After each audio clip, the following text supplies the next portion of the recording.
fiberglass. maadada fiberglass oo loo isticmaalo waxyaabo badan waa maado khafiif ah oo xajmi leh oo jilicsan, waxaana laga soo saaraa alaabada isboortiga, gawaarida lagu tartamo, doomaha shiraaca leh, diyaaradaha, waxyaabaha quseeya dayax gacmeedyada.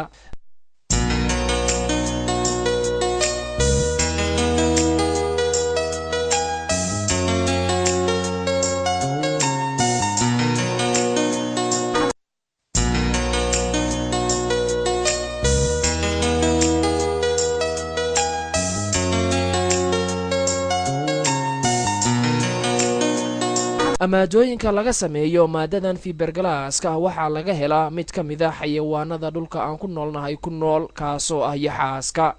unugyada haragga dhabarka yaxaaska waxa uu u egyahay fiberglass. unugyadani aad ayay u xajmi weyn yihiin, balse kuwa la sameeyo aad ayay daciif u yihiin marka loo eego kuwa dabiiciga ah oo quruxda badan. waana abuurista ilaahay oo aan jirin mid ka saraysa farsamo ahaan.